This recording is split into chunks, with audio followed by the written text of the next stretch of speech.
Olá pessoal, meu nome é Rafael de Carvalho Miranda, sou professor da Unifei desde 2015, trabalhando principalmente com disciplinas de engenharia econômica, finanças, a economia e microeconomia. Eu vou ser o professor de vocês nessa disciplina de engenharia econômica, que é PR 502. Especialmente para essa primeira aula, devido a um treinamento que nós estamos passando, todos os professores do IEPG estão passando por um treinamento nos dias 1 e 2 de agosto, então, excepcionalmente, para essas aulas, nossa aula será à distância. Devido ao período ter um número considerável de feriados e ser um semestre mais curto, então eu optei por essa primeira aula ser virtual. Mas a partir da próxima aula, todas as nossas aulas serão presenciais. Então, meu contato está disponível, meu e-mail é rafael.miranda@unifei.edu.br. Qualquer dúvida ou necessidade de material, o contato, por favor, entrar em contato via esse e-mail. Meu ramal, o telefone da minha sala é 3629-1470. Então, sempre tem alguns dias que estão disponíveis para atendimento aos alunos, preferencialmente enviar um e-mail ou até telefonar para verificar se eu estou no meu gabinete. Eu sou vice-diretor do Instituto de Engenharia de Produção e Gestão e, por esse motivo, muitas vezes eu estou em reuniões na universidade. Então, é sempre bom agendar um horário antes de me procurar para evitar perder o deslocamento. Todo o nosso contato vai ser feito no SIGA-A, então, por favor, mantenha os seus e-mails atualizados. Todo cadastramento de notícias, informações, datas de provas, material, vai ficar disponível junto ao SIGA-A. Bom, eu sou um professor do IEPG, do Instituto de Engenharia de Produção e Gestão, e fico lotado no bloco B. Então, o primeiro prédio da guarita principal à direita é o nosso instituto. Então, minha sala fica no segundo piso. Qualquer necessidade de contato, qualquer dúvida, é só procurar a secretaria do instituto que eles informam onde fica o meu gabinete. Mas não tem erro. Na saída do instituto, em direção ao IMC, ao IFQ, no segundo piso. Bom, como eu comentei, toda a nossa comunicação vai ser feita via SIGA-A, e-mails, contatos, necessidade de materiais, informações principais, tudo vai ser feito via SIGA. Então é importante que vocês mantenham os seus e-mails atualizados nessa plataforma. Estou deixando 2 dias úteis disponíveis para retirada de dúvidas, que são quartas e quintas-feiras, das 9 até as 12 horas. Caso você não possa, nesse horário, ter necessidade de atendimento, só entrar em contato que nós podemos marcar um outro horário para atendimento. Mas, preferencialmente, as quartas e quintas pela manhã, o período que eu não tenho aula, eu estou disponível para retirada de dúvidas. Bom, nosso curso. Muita gente confunde engenharia econômica com economia.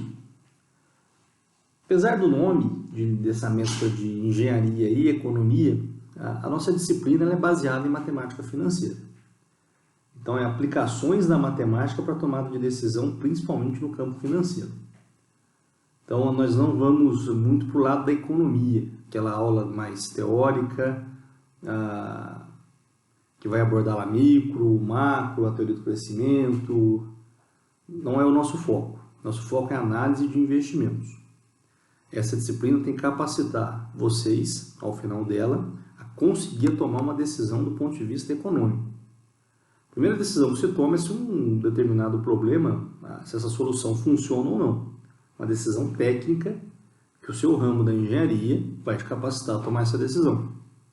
A engenharia econômica e os conceitos da engenharia econômica, a matemática financeira aplicada à tomada de decisão, vai te ajudar a tomar uma decisão do ponto de vista econômico. Se aquela decisão para aquele problema retorna dinheiro para a companhia ou não. Então, nós iniciamos com a aula de hoje, uma breve introdução à engenharia econômica, o histórico e os preceitos básicos da matemática financeira, mas efetivamente, mesmo que essa aula fosse presencial, nós iniciaríamos na próxima semana. Então, essa é uma disciplina prática de aplicações da matemática financeira, que já iniciamos na semana que vem. Então, na matemática financeira, nós iniciamos com juros simples, juros compostos e suas variações, juros reais, transformações de taxas, que é a base para que a gente possa seguir ao longo desse curso. Vamos ver os conceitos de fluxo de caixa, nós vimos a partir da aula 3. Relações de equivalência, que são extremamente importantes, como se faz deslocamento de quantias monetárias no tempo. E aí nós vemos séries perpétuas, a série PGTO, a série de pagamentos, a série uniforme, o valor presente, o valor futuro, como é que se deslocam valores de dinheiro no tempo, visto que o dinheiro no tempo tem valor diferente. E nós vamos ver por quê. Vamos ver o conceito de taxa efetiva, que é a taxa que efetivamente tem que se utilizar nos problemas de matemática financeira, e uma taxa muito comum de se utilizar, mas que não é correta, que é a taxa nominal. E como realizar as transformações de taxas de juros. No capítulo 3, nós vamos trabalhar com a análise de alternativas de investimento. Aí nós vamos ver os conceitos relacionados à taxa mínima de atratividade, o conceito associado a essa taxa mínima de atratividade, os critérios econômicos para a decisão, como é que eu tomo decisões, quais são os métodos associados para a tomada de decisão. Aí nós vamos ver 4 métodos muito utilizados. O método payback, que é um método conceitualmente errado, mas muito usado no nosso país. O método VPL, o método valor anual e o da taxa interna de retorno. São os 4 métodos mais comuns para a tomada de decisão econômica. E vamos ver também as circunstâncias específicas para esses métodos. Muitos métodos são corretos. O grande problema é que nem sempre se pode utilizar desses métodos. E aí eu tenho que estudar essas circunstâncias específicas, onde eu posso utilizar um método correto e tomar uma decisão errada.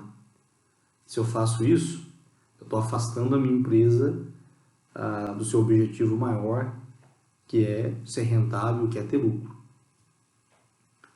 O capítulo 4, nós vamos ver a análise de sensibilidade. Então, nós vamos fazer 2 análises importantes, que é uma análise de incerteza e uma análise de risco.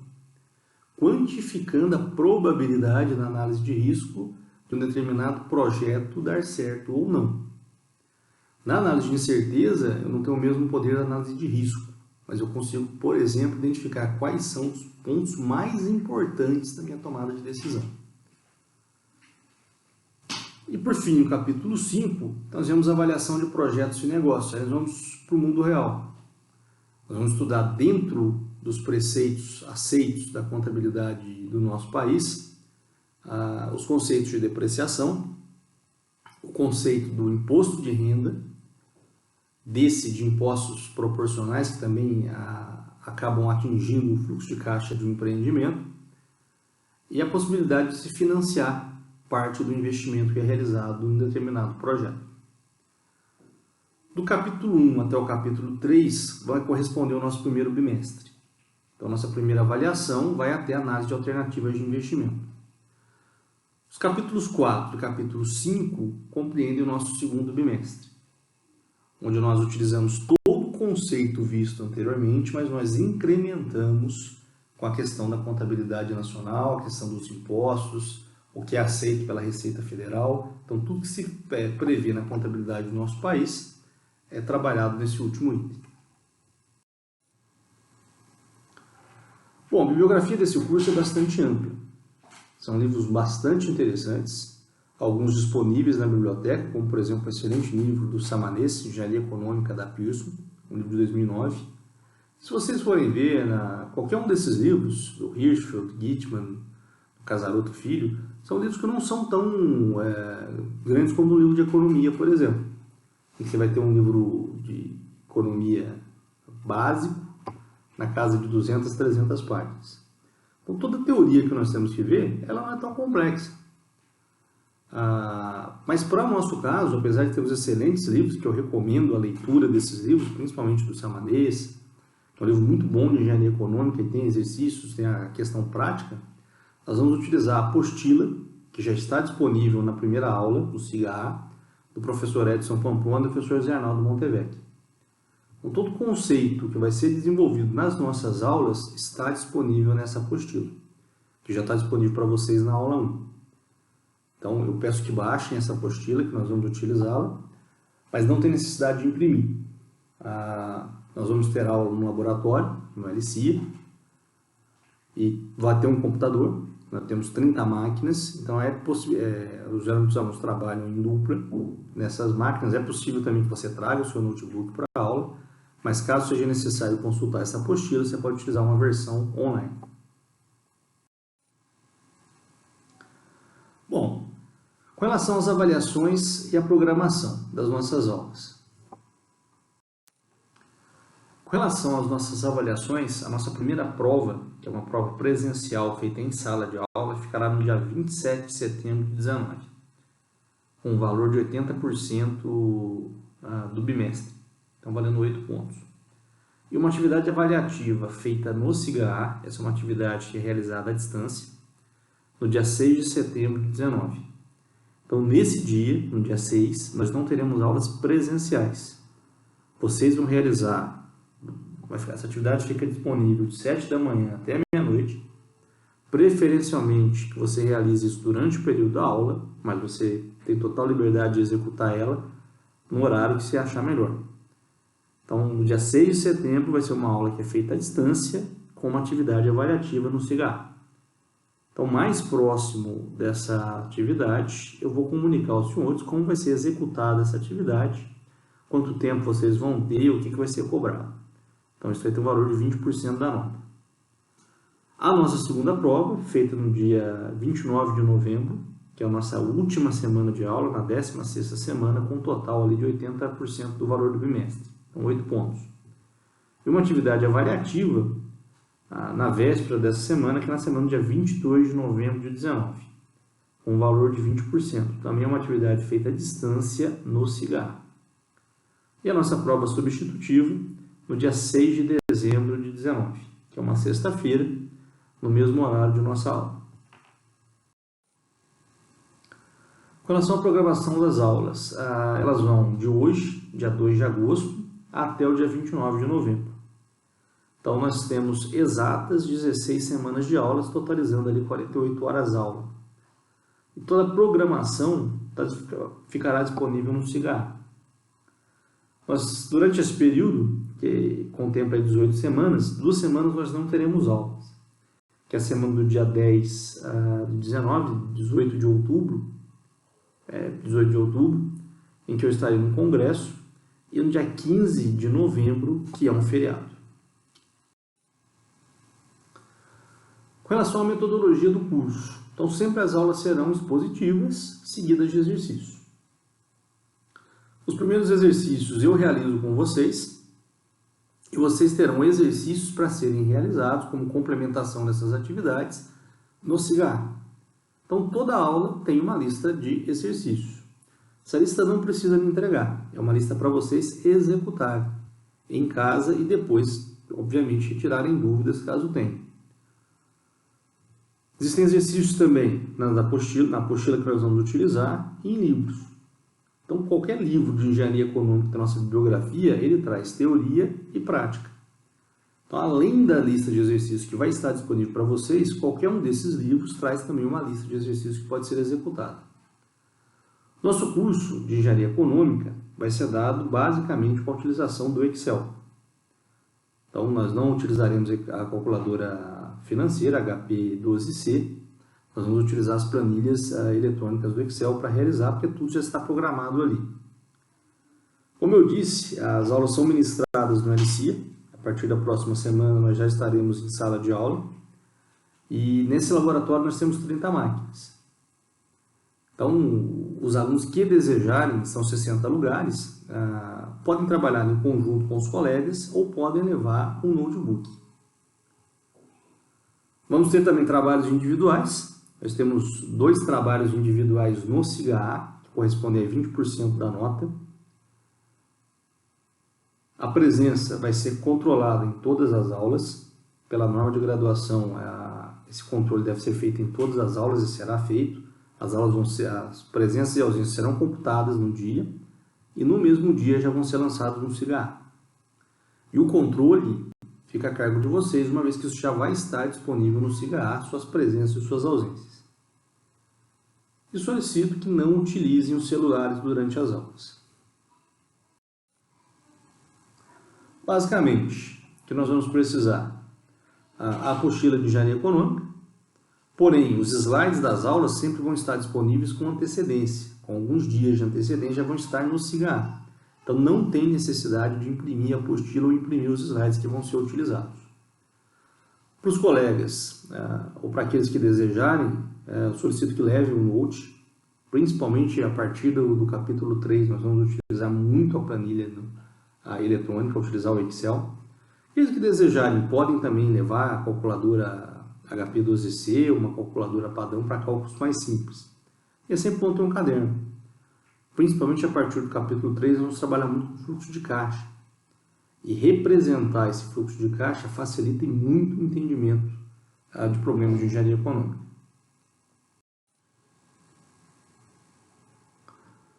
Bom, todo curso tem uma regra, nossa universidade não é diferente, nós temos uma norma de graduação que traz várias regras que eu gosto de deixar combinado já desde a primeira aula. Bom, a primeira é com relação ao número de presenças. Então a nossa norma de graduação é bastante clara. É considerado aprovado em frequência o discente que obtiver pelo menos 75% de assiduidade nas atividades teóricas. Então, num curso de 48 horas, são toleradas até 12 horas de faltas, que correspondem a 4 aulas. Mais uma vez, acompanhe o registro das suas presenças e ausências no cigarro.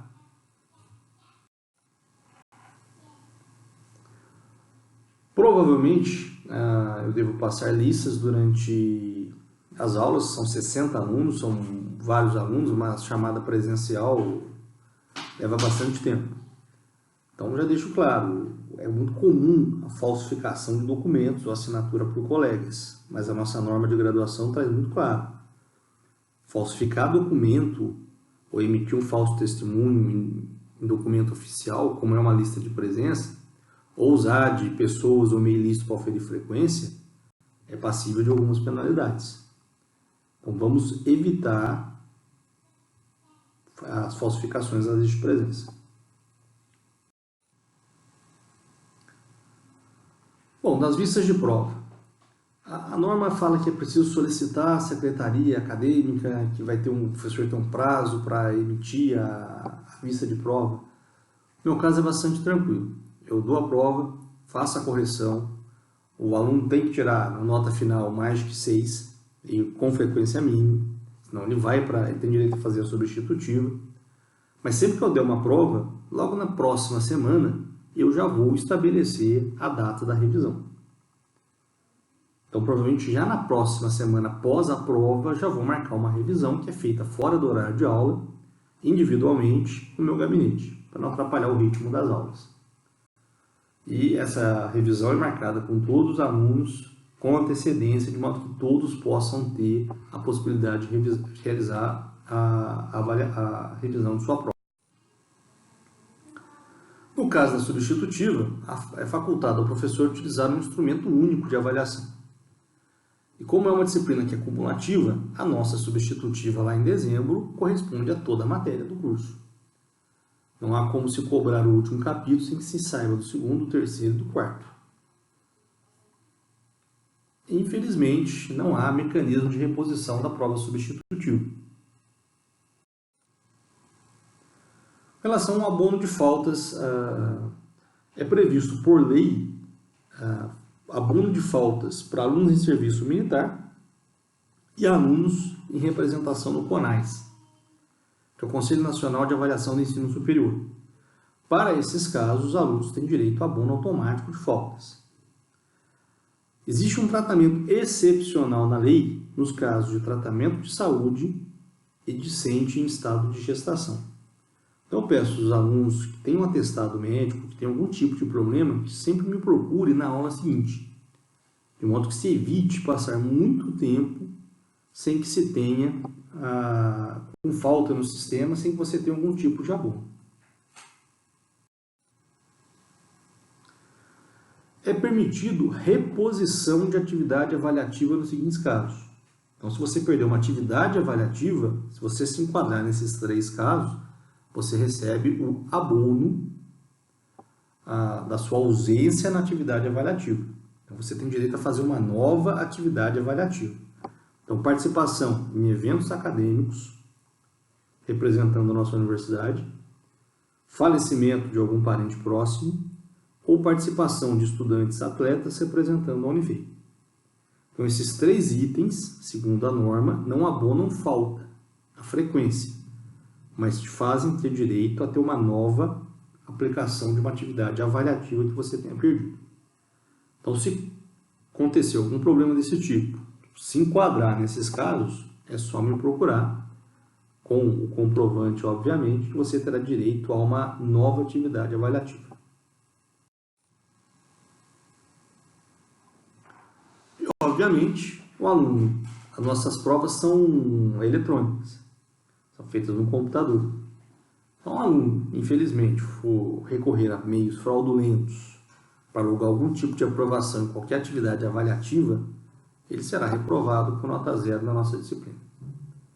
Então, tudo que foi citado aqui se encontra na nossa norma de graduação. Qualquer dúvida, só me procurar ou consultar essa norma.